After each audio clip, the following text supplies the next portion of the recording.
ये दस्तक रेडियो है।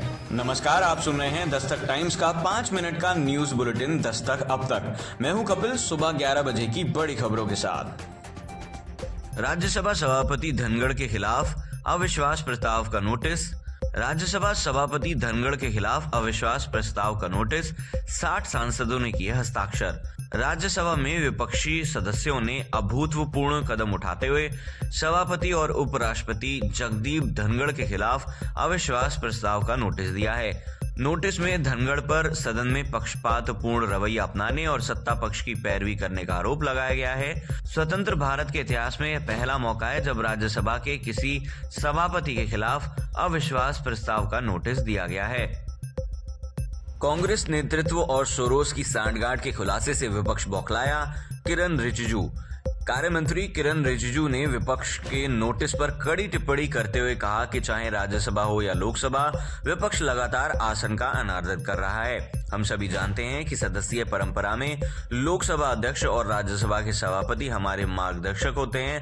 जो आसन पर हैं, हमें उनकी बात माननी होती है। रिजिजू ने कांग्रेस पर आरोप लगाया कि जैसे ही अमेरिकी निवेशक जॉर्ज सोरोस और कांग्रेस नेतृत्व के बीच सांठगांठ और उनके भारत विरोधी एजेंडे की पोल खुली, मुख्य विपक्षी दल बौखला गया।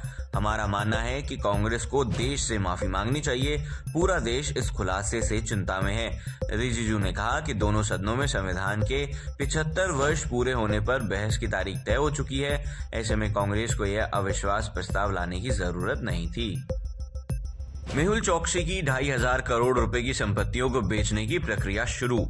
प्रवर्तन निदेशालय ने पंजाब नेशनल बैंक के 13,000 करोड़ रुपए की धोखाधड़ी से जुड़े मनी लॉन्ड्रिंग मामले की जांच में भगोड़े हीरा कारोबारी मेहुल चोकसी की 2,500 करोड़ रुपए की संपत्ति की नकदीकरण की प्रक्रिया शुरू कर दी है। कोर्ट के आदेश के अनुसार संपत्तियों की बिक्री से मिली राशि आईसीआईसीआई बैंक व पीएनबी को दे दी जाएगी।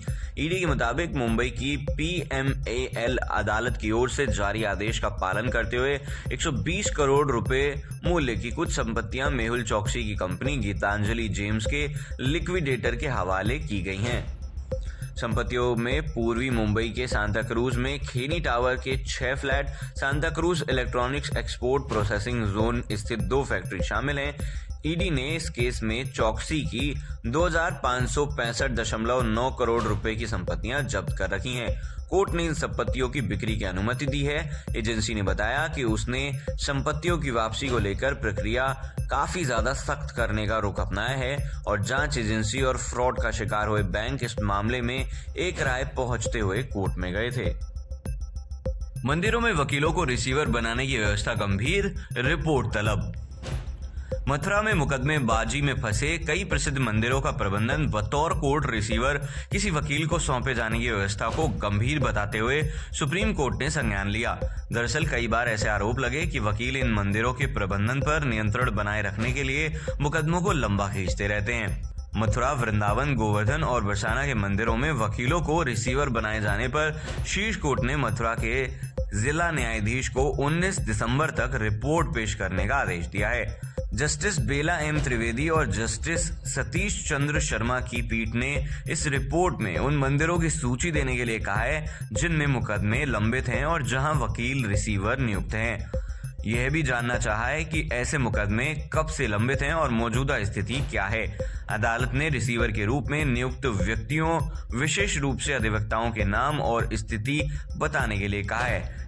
यह भी जानना चाहा है कि रिसीवरों को दिया जाने वाला पारिश्रमिक क्या है। निकाय चुनाव का रास्ता साफ, आरक्षण संबंधी अध्यादेश मंजूर। राज्य के 102 नगर निकायों में चुनाव का रास्ता साफ हो गया है। राजभवन ने निकायों में ओबीसी आरक्षण लागू करने संबंधी अध्यादेश को मंजूरी दे दी है। अब आरक्षण नियमावली को सरकार की मंजूरी मिलने के साथ ही आरक्षण लागू करने की प्रक्रिया शुरू हो जाएगी। पिछले दिनों धामी कैबिनेट में मोहर लगने के बाद शासन ने राजभवन को निकायों में ओबीसी आरक्षण लागू करने संबंधी अध्यादेश भेजा था। अध्यादेश के कुछ बिंदुओं पर कानूनी रुकावट आ रही थी। राजभवन ने शासन में विधि विभाग से भी राय मांगी थी, जिसके बाद विधि विभाग ने कानूनी नजरिए से अध्यादेश को हरी झंडी दे दी थी। सुनते रहिए दस्तक टाइम्स का 5 मिनट का न्यूज बुलेटिन दस्तक अब तक।